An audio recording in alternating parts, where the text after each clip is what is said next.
Welcome to the Marvels, Mysteries and Midlanders podcast. Prepare to take a dive into all things mythical, eerie and downright strange. Stick around. You might just enjoy yourself.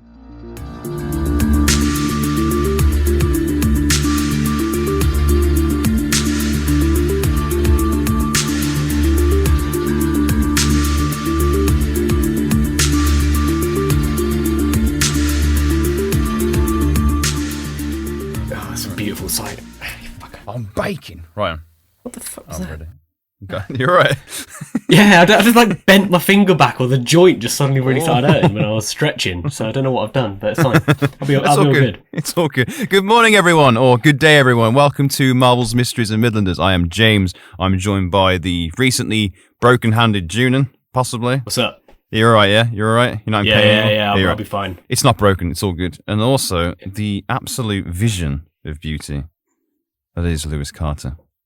Look at him. Just praise be. Praise him. Praise him. Guys, how we all doing? How we all doing today? We all good? Yeah, all good, mate. How you doing? I'm good. I'm sweaty, which is, just par for the course when it comes to That's recording. how I like you. Yeah. Sweaty and slick. I can slide about around the microphone easier. But yeah, I'm good. Week's been, I'd say, eventful. Stuff's gone down, I think. When someone asks you a question about how your week's been and you completely forget what actually happened in the week? I'm going through that right now. To be fair, I always do the polite thing. Someone asks me how my week's been, and regardless of how my week was, I just, it's good, fine. Yeah, even if it was the worst week of your life. Yeah, because then I could have just lost my entire family in one fell swoop, and I'd be like, my week, no, not bad. Yeah, because then you could be the person who goes, oh, not good. And they're like, oh, what's wrong? Oh, come here. So now I this is Britain. Wrong. We don't talk about how we feel. Yeah. We just repress it, and take it out on other countries. Yeah, repress and let it build up and fester until it explodes into like some sort of major health issue in about 30 years' time. Yeah, and then there's a whole it has to be a whole ad campaign to be like, don't bottle up your feelings. And we're like, nice idea. Yeah. Nice try, government. But I'm gonna. Lewis, how you doing, mate? Yeah, how you doing, Chief? Yeah, good. I am good, and it's not a repressed good either. Oh my god, this genuine feeling coming from Lewis Carter over it. Doesn't happen often, but when it happens, it's a monumental sight. It's monumental. So I got a question for everybody, just because I'm in a vibe at the moment. What's everyone watching on telly at the moment? I've been watching Always Sunny in Philadelphia. Classic. Love that. Fantastic. Got 2 more series to watch. It's fantastic. Lewis, what about you? Oh my god. Lots of sport. England. The football I've been watching. I don't usually watch football, but I do tend to watch international football because it's on telly, isn't it? It's rare that football is actually on like normal telly. Yeah, something that you don't have to pay extra for. I swear it's on every week. Yeah, but it's normally on like Sky Sports or like BT Sports, and you have to. There's like a whole separate subscription you have to do just to watch sport, which is sort of there's match of the day and stuff. Yeah, that's true. I don't really watch that. Yeah, and the Formula One and the Tour de France and Wimbledon. Oh, but you see that woman that accidentally just took out like half the Tour de France with a sign? Yeah. And then they were going to sue her, and now I don't think. Yeah, that was crazy. She went on the run and everything. She was gone. She just ran away. She handed herself in 4 days later, though. They're like, you know what? Yeah. You handed yourself in. You're all good in my books. Oh, I guess nearly killing like 50 bikers isn't too bad. Yeah, it's all right. They didn't nearly die. They just It's just a bit of a pile. Speaking of Formula One, because now I can technically talk about it because it would have been released. Guess what I'm in? I'm in Formula 1 2021, baby. The video game. The video game. I've never bought a Formula 1 game before. But hey, man. Me neither. Bet your booty that I'm going to be picking up Formula 1 2021. I'm your friendly neighborhood R&D guy. Like, so make sure your tires aren't crap this season. You're a nice guy, but you're not going to win this race. That's kind of like the voice that I think that's the voice I do. I think something James, like that. I'm proud of you. You're a beautiful man. Just a little humble brag there, guys. Worship me. But Lewis, I think ever since you... Is the game out now, then? It's out. as of the release of this episode. Aha. See. Okay. Oh, it's out now. Yeah. It's out now on the day we're recording this. It's out. It's out. This shit's not live. No one thinks it's live. We're all good. Lewis, I've got a question. I'm not victimising you, but I want to ask you. Ever since you've hung out with firemen a lot more, and that's going to sound really weird to just about everyone out there, but we can keep that with that vague mysteriousness to it. You've become more of a lad, haven't you? I mean, you always were a lad, but now you're a lad, aren't you? Going on a bit more lavish holidays with the Axemen. The most random questions. Just the most random way to start a question.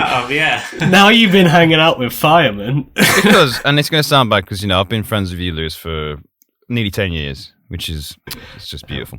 And at uni, I don't remember you really watching football. So now I'm like, oh, Lewis watches football now. And I'm like, so his fireman, mate, they've changed him. They've made him into some football. But yeah, since you've been hanging out with firemen, just because I don't like football, therefore you can't like football, and you're not my friend anymore. Sorry, I haven't been watching it actually. Just okay, yeah, that's fine. Well, the only reason, right? The reason I was asking about all this stuff, and the football conversation is now segued me perfectly back in. I think I have found a new favourite TV show. Okay. So I have been watching Ted Lasso, and originally I was like, not first. It doesn't seem like it's for me. I've heard everyone who's watched it been like, oh, it's the best TV show ever. I love Ted Lasso. Love Ted Lasso.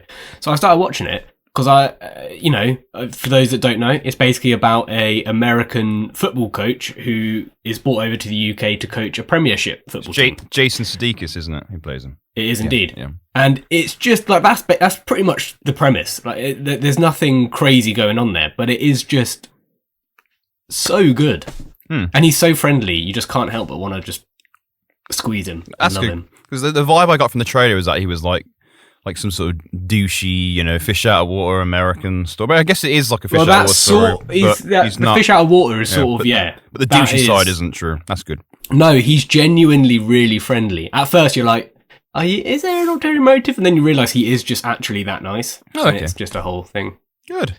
That's good, man. Glad you're enjoying it. That's just my, the new segment. I want you to find a segue. I want you to segue that into what you're going to cover this week. I want you to find is the nationality involved in Ted Lasso? Actually, so interestingly, one of the players on the team that Ted Lasso coaches is French. Now, funny I should say France. It's funny you should mention France. Because today we're taking a nice sunny trip over the channel to a lovely region in the south of France. Have you gentlemen ever been to France before? I have. Yeah. I went there briefly when travelling to Belgium for my Year 9 World War I trip to Belgium. Battlefields. We did this trip as well. I found a relative there as well. Not a dead relative, obviously, but a relative. Oh. My great uncle, my great grandfather's uncle, Percy Griffiths. Mate. Oh wow. Yeah, that is. But anyway, cool, but also quite sad. It's sad, but that was the Great War. It was a sad time. As well, but yes, so we're going to France, Julian. You are taking us to France, and that's where I went. We are, well, I mean, if you can see by my Zoom background, this is exclusive for you two, because obviously audio podcast. Listeners, we can see is an absolutely sunny, sun-soaked town with a church and some sort of wall by June. I think it's a castle wall with blue skies, a bit of clouds, no rain. Temperature looks about 15 degrees. It's beautiful. It's absolutely beautiful. Lewis. This is It looks hot to me. It's 20 degrees then. Whatever. It's a picture. Well, this is it. So this is a lovely town called Tarasque, I think. I mean, so disclaimer. Yeah. I failed French GCSE, so I might absolutely butcher some of these pronunciations. Disclaimer, I will do my never best. took French. Well, at least if you never took it, you can't fail it, I straight up failed it. So maybe you should be the one doing this episode. But either way, we soldier on. Yes. So we are going to a lovely region called Tarasque. It's in the Provence region of southern France. And now there is a good reason it is called Tarasque. So, for those of you that those of you that play Dungeons and Dragons, you'll probably know of this creature. I mean, to be fair, it pops up quite a lot in a lot of pop culture. When I was doing my research, it just kept popping up, like featured in this film, featured in this game, featured in this book, featured. It just pops up everywhere. But we are looking at a mythical beast called the Tarasque.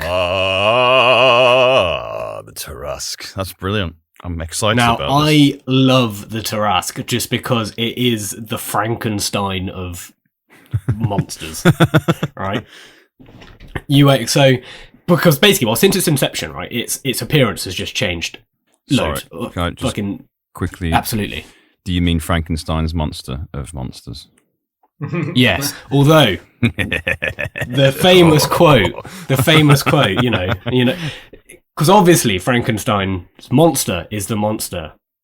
But I guess you could. But the creation means that Frankenstein. Yeah. Look at that. He's also a fucking monster. What a fucking sick fuck. Also, if you read the book, he's also the whingiest bastard in the world. It's not my fault that Ophelia won't marry me. I don't remember. It's been a long time. I was gonna say Ophelia's definitely Shakespeare, mate. But... Oh yeah. Wait, what am I going to... Oh, you know what? That's reference is completely off. That's from an album that was based on Frankenstein, but there's a song with Ophelia in, so it just completely ruined my mind. Yeah. Anyway. Well, it's a great book, but he's whiny. But anyway, yeah. It's mad, right? So this monster, I mean, I'm going to get... a bit later on, I'll tell you the original description of when it was first conceived and first put into culture. But it has evolved. So... the monster, basically, right, I'm going to paint a little picture for you. I'm going to give you different parts, just stick them together in your mind, and this is what you got. So you've got the head of a lion, right? Okay. Mane and all, the head of a lion. Okay. And then on its back is a spiked turtle shell, like Bowser, or the turtle with spikes on it. Getting weirder. It's got 6 bare legs, paws included. Sturdy. It has a snake tail... Which, I mean, isn't a snake like all tail? I'm not having this discussion again with you because neck. Where's the neck? Where do you cut the head off of the Well, snake? then how do you have a right? So, actually, I did listen to another podcast, which they did explain that this tail is anything behind the cloaca. Sir, what's a cloaca? It shits out stuff. Anything behind the arse. Yeah, basically. But yeah, because like birds have cloacas where when they eat seeds and stuff, all the bits they can't digest go into them, and they can just like and then get rid of them all. It's, cool. It's sort of. Oh, I can do that as well. But yeah. So it's got the tail of a snake. Anyway, regardless, it's got the neck tail of a snake. Just the last little, the cherry on top of the icing. Poison breath. Oh, I was going to say dick of a man, but poison breath's pretty cool as well. I mean, it doesn't say anything about the torso. Look like this, Lewis. It's a lion. Oh, a lion head. It's got the pictures I've seen though. It's a bit goofy. Said the mane. Well, it's got the mane and the head of a lion. I will. Okay, let me source a photo for you, and I will source a photo, and I'm going to talk, and I'm going to text it to you while we're recording because I'm super professional. Oh, see, you Google Tarasque, and the first thing that comes up is D&D, and it's a fucking dinosaur in D&D. Yeah, and that's just not right. I heard you can't kill a Tarasque in D&D unless you cast a spell on it first. There's oh fuck, what spell is it? There's a couple of, basically, there's like 2 spells, I can't remember what they are. And yeah. Listeners who play D&D, let us know which spells to use to defeat a Tarasque. We may need it by the end of the episode, so yeah, get them to us immediately. And looked at some pictures of the Tarasque as well in like preparation for it, and it's kind of goofy but kind of cute as well. Some of the pictures I've seen of it, like hilarious. Right, coming in hot, gentlemen, coming in hot. Although the picture we'll put this picture on Instagram, the one I've just sent, because the legs on that, they look very human-like and not very bear-like. Oh yeah. They ain't bare legs, mate. Weirdly, looks as if it's got 6 legs. Did you say that? Yeah, it's got 6 legs. Although 6 bare legs. Bare legs, if you must know. I mean, obviously I don't know how long this episode's going to take to come out, so this might be like way in the past, but do you remember Black Annis Week that we did? Black Annis Week, all the way, yeah. Yeah. I remember it. We might have to do a Tarasque I remember it vividly because it was definitely a while ago and not recently. It was, God, that was weeks ago. Yeah. No, but I think we're going to have a Tarasque week for just because there is so many fucking wicked pictures out there of the Tarasque, and also, there's so need to shout out. Yeah, shout out one French listener. One French listener. Thank you so much for listening. You're keeping this for you. podcast going. This episode is just this is for you, man. Everyone else tune out because we don't care about it. But this one French person, we've treated him like a king today. And also, trying to quickly do a shout, as you said, like I can't remember any names, but just to quickly say, there are so many talented artists on Instagram. Like when I did Black Annis Week, hashtag Black Annis Week. Honestly, there's so many incredible interpretations of this one legend. So it's crazy because considering it's just one thing, my picture would be a nightmare, literally a nightmare. But there's so many brilliant ones out there. Yeah, it's like I was amazed at all the art that you sort of, because you made it like your mission to discover as much art as possible. There's a lot of great people out there who aren't getting the credit they deserve. Yeah, and it was fucking wicked, like mad respect. Thank you. But yeah, sorry. So this episode, this episode for our French listener. But I'm going to crack on with the show because we are 20 minutes in and I've not even got my first paragraph yet. So strap in, gentlemen. No, don't worry. We're gonna take a little break in a moment. But but yeah. So just a little bit more background info on the Tarasque. We're nearly there. It's the town. It was from the town. It sort of is from originally. There's a little bit of argument about where it's come from, but now this is metal as hell. One of the towns is called the Black Place. Oh. Or Nerluc. That's probably questionable these days, but yeah. Yeah, but I don't know. I couldn't find out why it was called that. Probably just dark. It's dark there. It's dark there. It's dark there. Benefit of the doubt. We're going to say that they weren't horrifically racist. Yeah. Anyway, the Tarasque used to guard a river. And basically that was like, it had like a cave and a river, and if a man, woman, or child got too close, it would just fucking eat them. Just be like, basically, it would leave you alone if you just didn't go near it, which I think is fair. This personal thing's just trying to exist. Yeah, personal space, man. I respect that. But another source claims that the Tarasque travelled all the way from Galatia, otherwise in modern day terms is part of Turkey. Okay. And it's some sort of crossbreed of a Leviathan or... Now, this is something I've not heard of before. An Onachus, or a Bonacho, or a Bonacon. There's lots of names for this thing. What are these names?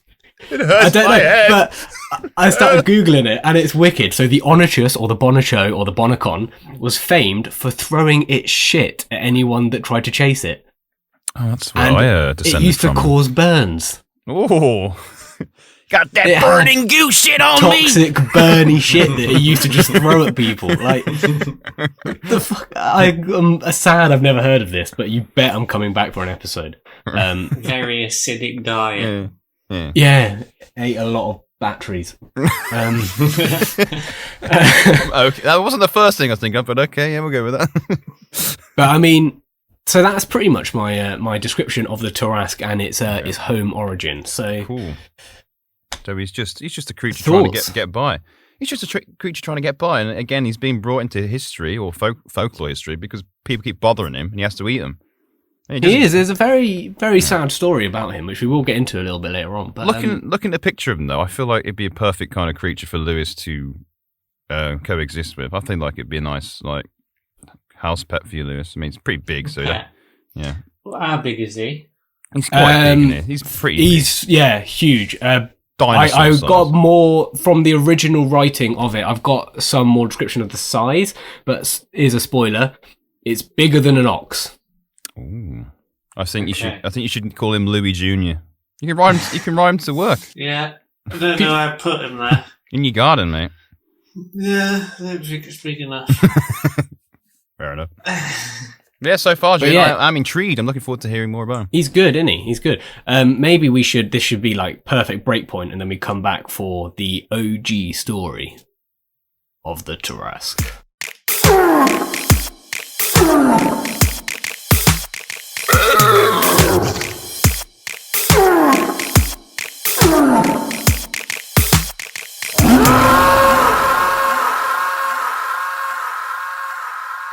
We we are back. So, welcome again for the story of the Tarasque. So, strap in, gentlemen. The Tarasque was, well, before, I'm going to paraphrase because it's quite a long story. So, I'm just going to sort of throw some info at you. Skip to the end. Yeah, skip to the end. Burial place is what I've got written at the end. Oh no! Right, okay. The Tarasque was first written about. Right now, this again. Oh, sorry, that was my hands that made that noise. I am going to absolutely butcher this name. Okay. I'll sharpen the cleaver. Yeah. So. The Tarasque was first written about in Jacobus de Voragines' Golden Legend. He's an Italian writer from the 13th century. Okay. Jacobus de Voragine. That sounds in the ballpark. I could take that. Mate, I can't prove you wrong or right because well, you know as much as I do. I can't ask him. He's dead. So. But this story, interestingly, doesn't actually start off with the Tarasque. The story tells the legend of Saint Martha. Now, Martha was the sister of Mary Magdalene. And after Jesus... Oh. Yeah, like Jesus' girlfriend, I suppose. Live-in lady, yeah. Yeah, but it was her sister. So after Jesus was resurrected... the story goes that Martha noped the fuck out of there and travelled to Provence after Jesus' resurrection. So he came back. She was like, "Nice one, I'm off. Yeah. I'm moving countries because I don't know what's going on here." Not familiar with people coming back from the dead. Kind of freaks me out. Makes me question my faith. See you later. So I am off. But yeah, but then she went. But the problem is, right, you know, if you're the sister-in-law of Jesus, people are going to know who you are. Word is going to travel. So everywhere she went, everyone was just like, "Oh, can you cure the sick people? Can you help us? Can you do this, do that?" And that even goes for this town of Tarasque that she found herself settling in. So she made it all the way from, where did Jesus die? Was it Jerusalem? I think so, yeah. I mean, that makes sense, doesn't it? So she came all the way from Jerusalem to Tarasque, where, again, the locals approached her and said, "Martha, there is a monster nearby. We need your help." And Martha she sounds like a genuinely good person. She was like, "Yeah, I'll help you." And they said, "Cool, it's called a Tarasque," or at the time, I think it was also called a Tarasconus. Ooh. Which I think is better than Tarasque, to be honest, but yeah, it is. Whatever. Sure. But it was a threat to the local population, and they were like, "Martha, we need your help." And she said, "You know what? Yes, I will help you. I will help you." Also, quickly, Jesus he died outside of Jerusalem in a place called Golgotha. Thank you. So, I'm assuming Mary Magdalene lived nearby, and so did Martha. But yeah, she sounds like a nice character so far. Yeah, so she's pretty good. Now the Golden Legend doesn't skimp on the description. As I mentioned earlier, originally it's described as a great dragon that is half beast and half fish, with the dick of a man. Which is with the dick of a man. But the fish bit seems to have disappeared now in the recent descriptions. Like, obviously, the original description said half beast, half fish, larger than an ox, longer than a horse, and teeth the size of swords. That is the original description. That'd be uncomfortable, wouldn't it? Which half was the fish? His toes. Fish toes. I'm going to assume the bottom half, or the back half, because the description goes on to say, on its lion head, there sat two massive horns, and on its rear, the tail of a great serpent. Oh, okay. So, I don't know what part's fish, to be honest. When you turn around and say, like, this is a great mythical creature, and it's part fish, it always sounds a bit disappointing. Like, it's just like... How's it going to get better? I don't know, though, because, like... Yeah, sorry. Just did a really good fish flopping on the camera. Tarasque uses flail. It's not very effective. But this is the thing, right? Is like the sea is the only bit that we haven't fully sort of discovered and don't know everything about. Like we True. know comparatively very little about what's in the sea. So Tarasque could happen, Godzilla could happen, Cthulhu could happen, King Kong, unfortunately probably not unless we find some ancient burial. But yeah, so that's what I'm taking from this. But yeah, so that is the description of the Tarasque. It sounds formidable enough for it to be feared in a community, I'd say, for sure. I mean, sword-length teeth is quite big. It's quite, and apparently it there's a, outside of Tarasque, there's a forest, which sort of sits between the city of... Oh, fuck it, here we go. Right, I'm so sorry. Let me sharpen the meat cleaver for a butchering. I'm so sorry for this pronunciation to our right, lovely French listener. I'm ready. Email in, correct me, have a go at me. I deserve it. Arles, I think, is Arles. I don't know if that's butchered or not, so I'm going to put my cleaver down. Another town called Avignon. I'm trying my best. But I failed. That sounds right to me. Yeah, I think you're doing. You're doing a good job, man. You're doing a good job. Thank you. But there's between Arles and Avignon, there's a forest, and along through that forest is a river. So the Tarasque sort of was hanging out there. That was home. Yeah. The next job was obviously to go find the Tarasque somewhere in this forest that the locals knew that's where it lived. So they all went out and they took Martha with them, and they found it in sitting in the foot or in the mouth of its cave that it lived in. They caught it eating a man whole, which poor guy is pretty damning evidence that you're killing the local population. This doesn't represent me. But this is it, right? So Saint Martha, well, at this point, Martha, she just walked up to it. It was eating a man. She was just like, you know what? No, I'm going up. I'm walking up to it. And she did. And she approached it, and all she had on her was a little vial of holy water and a cross. No weapons, nothing like that.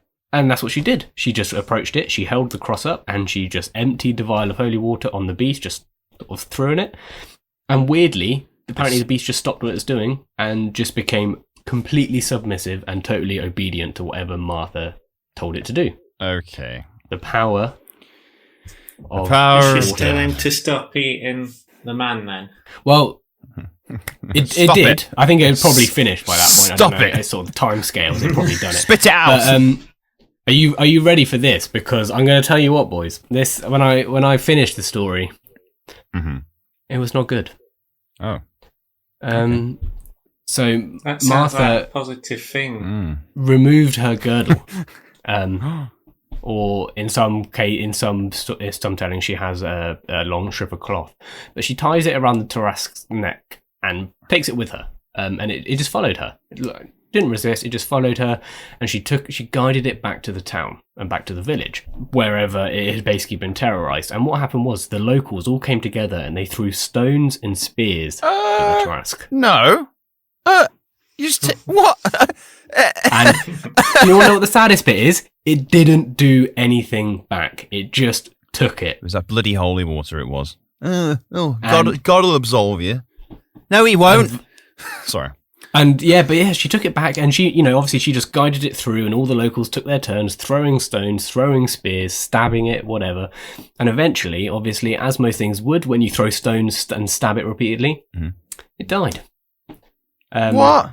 And then Martha, this had turned. She was apotheosized for this. She was a saint. I don't like her anymore, mate. Saint I liked her up until this point. And she decided she was going to take up residence in the home of the Tarasque. So I believe she went back to the cave, and that was where she lived. Robbed its ass. Mate. So was she bothered about it getting all... Well, apparently afterwards she became like... I don't know, because there was no mention that she was bothered, but she became basically a teetotal vegan afterwards. In the exact original vegan.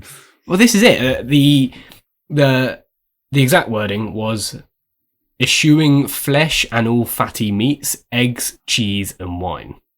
But not butter.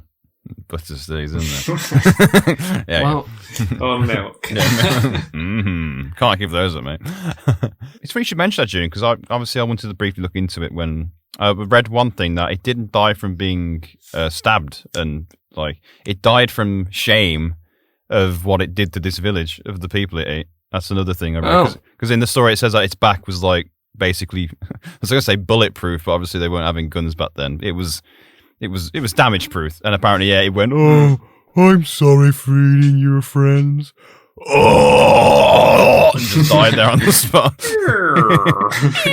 well, I mean, I guess it's one of those things now. It's sort of passed into folklore, hasn't it? Yeah, exactly. Because I mean, they're in the Pentecostal festival. They have effigies and things of the Tarasque that they parade through.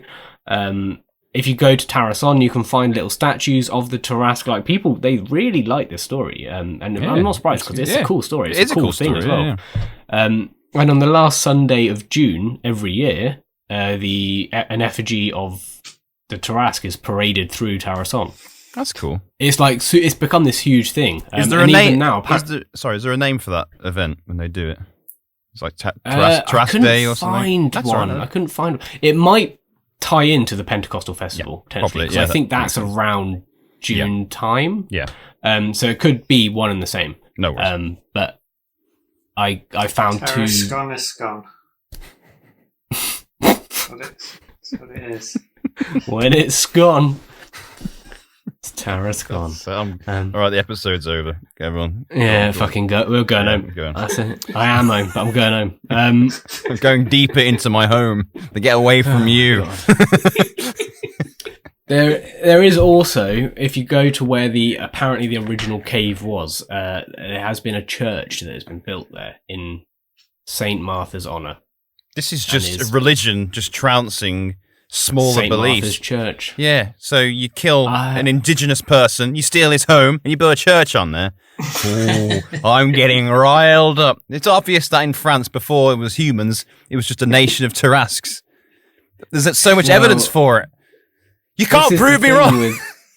This is the thing. I mean, Jesus wasn't born on Christmas. Father Christmas is born on Christmas. All right. Saint Nicholas is born on Christmas. But it's also, isn't it? Is Christmas the winter solstice? First, Christmas would have been terrifying if Santa was born and also did Christmas, because he would have just been a baby going wow and delivering presents to your house. You know, I feel like Santa wasn't born. You know, Santa was just he was omnipresent. born. He was born and put into work on that Christmas 1654 and. That is a capitalist dream right there. Thank you. Hey! No, I don't. Literally born. We're going to work. Yeah. Wow, what's the presents? Merry Christmas. Sorry. Do you reckon the elves were already there? Oh, the elves they're omnipresent. The elves are omnipresent. Yeah, they were just there. They were like, look, we've been waiting for this day. We have a fucking massive backlog of presents. You got to get out there. Yeah. You were saying. But yeah. Well, there we are. I mean, that is the story of the Tarasque. It's, the church apparently still stands today. You can go visit it, and it is believed to be where St. Martha has been buried. I'm not sure if it's this church here, but, that doesn't look like a cave. Doesn't look like a cave, so I'm going to assume there's another, either that or the forest no longer exists. A church in a cave would be very cool, though. Church in a cave. It would be, but it'd be a little bit like culty.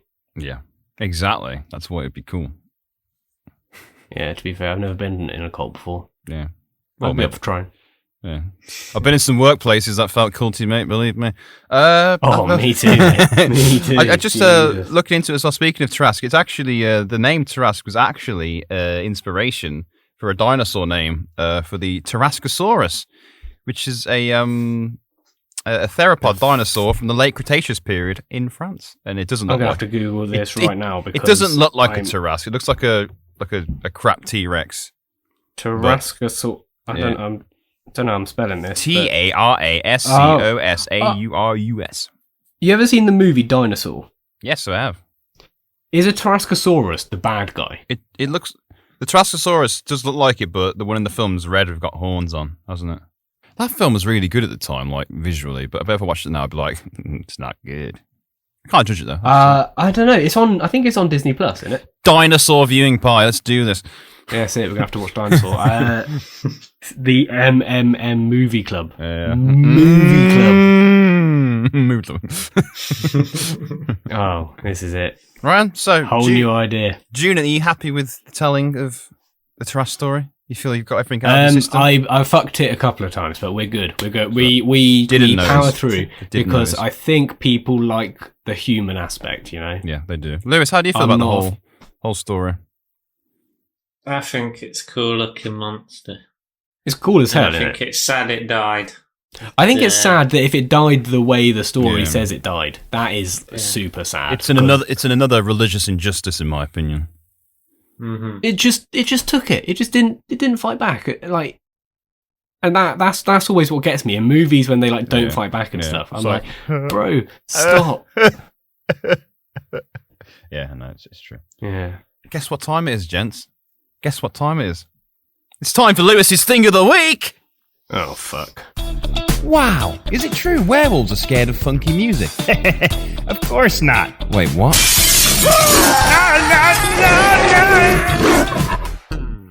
Just kidding, zing! Psych. Okay, so I really like my Thing of the Week, so I hope I tell it well. Julian, just mute you this question. We can't react to this story. It's the worst one he's done so far. Don't give him the satisfaction. All right. Let me channel my A-level drama. Cool. I got an A, so I should be able to nail it. Go on, Lewis. Tell the story.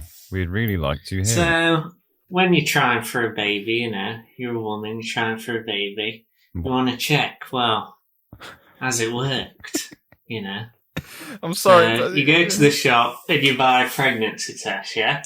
Yes. Mm-hmm. But just in case, after the act of physical love making. How would you know that you're pregnant before these pregnancy tests exist? Well, that's something that scientists were trying to find out for the longest time. Okay. And in the 1950s, one scientist found a way of testing for pregnancy. And it was a British scientist by the name of Lancelot Hogben. All right. And he was a zoologist studying in South Africa. And he had the idea of injecting a pregnant woman's urine into a frog.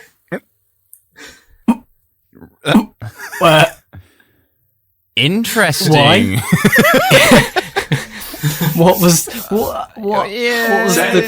result of that? The result of that was a very accurate pregnancy test. How? So, Well, if the frog dies, you're pregnant, or no. So, if The frog. one of these frogs is injected with a pregnant woman's urine, it will lay eggs within 4 hours. That's a hell of a What? guesstimate. I mean, I just feel like he was messing about and went, I just don't understand how you get from not knowing this information to knowing this information. Like, did you get some women who were like definitely not pregnant and be like, right, let's inject a frog. He's not laying eggs. Inject a woman who was pregnant. The frog's like, this frog's laying eggs. See you in 9 months. And like, this is wild. I have so many questions. None of them that I can formulate into a question right now. How did he learn this information? I don't know. He must have experiments, isn't it? That's what scientists do. The idea, like, where do you go? Piss in a frog. Now this, Boom, pregnancy test. they're gonna have some in it. Like, that's so weird. Why? Has Like science the guy gone who too discovered far? milk. Yeah, exactly. Just so many more questions about how you got to that bit. Than You know, you see that's really those cool. udders, I just want to squeeze them and squeeze them. Oh, damn, there's white stuff coming out of it. Yeah, Oh. yeah. Oh no! yeah, But yeah, no. yeah. This is what. So, a frog will lay eggs if a pregnant woman's piss is injected into it. Yeah, why? Yeah, that's why? correct. Why the urine as well? Why not like blood or something? So And the the poor urine frog. of pregnant women contains hormones that affected a particular gland in the frog, And he knew this, did he, which before he then did it? triggered like the egg laying in the frog. Hmm. And then I assume, and then you need a man frog to come along and like jizz on the eggs Maybe. to I don't turn know. them into. I don't. so. Well, I don't know how frog banging works, but I guess I don't know. Yeah, all I'm saying is injecting piss into a frog probably wouldn't fertilise the eggs, even if it makes it lay them. You know. Ripper, hello, madam. I'm here to inseminate your eggs. I've heard you've been injected with the urine of a human female.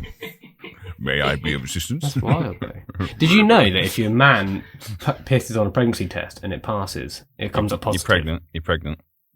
You have prostate cancer. Oh, Oh, that was Yeah. that was a dark turn. Well, I mean, I'm not a doctor, obviously, so Why are you spreading misinformation then? Hey, like, don't take this as gospel. But that's what I've heard. Apparently, if you piss on a pregnancy test as a man and it comes back as positive, yeah. if you need to go get your prostate checked. Okay. okay. Well, thanks for that. When I'm trying for a child, I'll be like, Hannah, could I borrow one of your pregnancy tests? Just need to check something. Yeah. Oh, yeah. Well, hey, there's a way of finding out. Yeah. Fair play. That's my fun pregnancy Yeah. pregnancy test fact. Yeah, it was very fun. Thanks for that. Very fun indeed. Do they still inject frogs these days? I'm Well, assuming no, probably because you still could, and you'd still get the same results, no doubt. But obviously, there's widely available not. tests Pregnancy now. tests. So yeah, you can just nip down to Boots. Yeah, Yeah. I don't know if but this was it was a popular way of testing for pregnancies. Just imagine the. So it was tens of thousands of frogs that were infused with these. poor frogs. I mean, Oh my god! So you just get it's like farms of frogs, and there's just women lining up, and there's like a bowl. It's like right, piss in the bowl, get the syringe out, stick it in the frog. Yeah. Come back in 4 hours. We'll let you know. I gotta We have, like, admit a little though, pen. yeah, a pen. No, it's like a little pen where the frog sits in. So you just write on the pen, like stick a little note on it saying, "This is Jane's frog." Wee wee. Piss frog. Wee Yeah, frog. yeah. And then when she comes back, be like, "Oh, my name's Jane." You'd be like, "Right, Jane, let's have a look." And you look at Jane's piss frog, be like, "Ah, there's eggs." But there's 8 Janes in the queue. Jane Frogger piss frog. Tall Jane. Oh yeah, wait. One of you's What pregnant. sort of time period was this, Lewis? What sort of time period was this? Because last names weren't in the always a thing. The 50s. In the 1930s. In the 1930s. Oh, they definitely had last names then. Okay. But here it says, so in the 1930s, I think that's when Mr. Hogben discovered it. But it was between the 1940s and the 1960s when it was like being done commercially. if you like. You know what? That's much sooner yeah, than I expected it to be. genuinely thought late 1700s or something like that, or mid 1800s. How not widespread was this? not Was the this just 20th Britain? century. Did this make it worldwide? I was expecting like 1700s.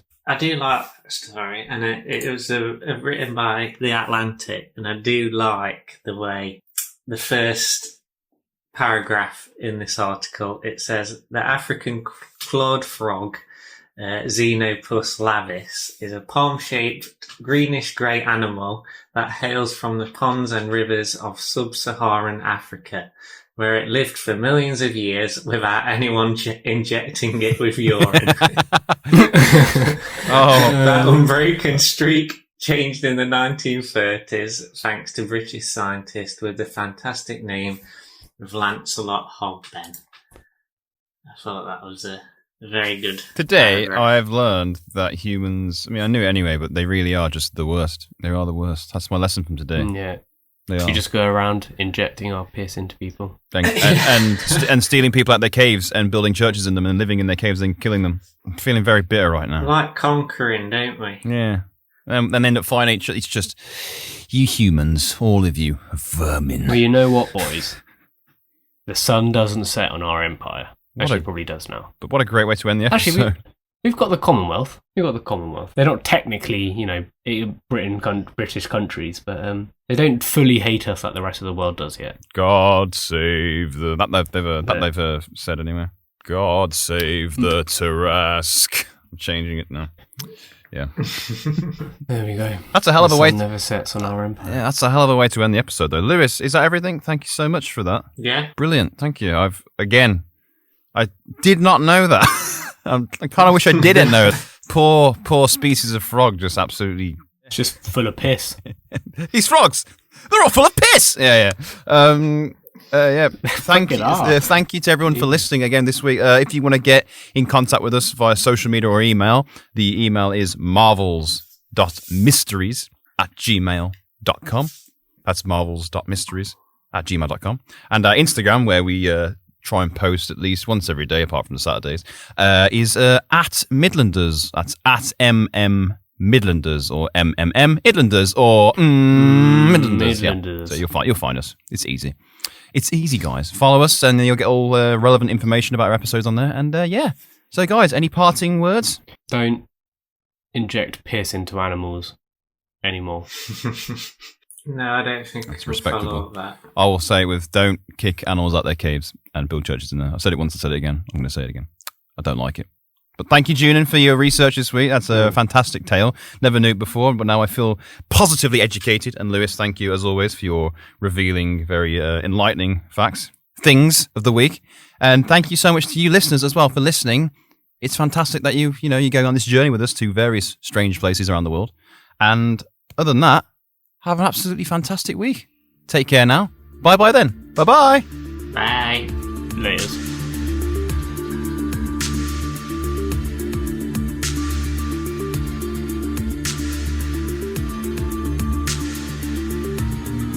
Guess what? I'm not a robot. Guess what? I'm not a robot.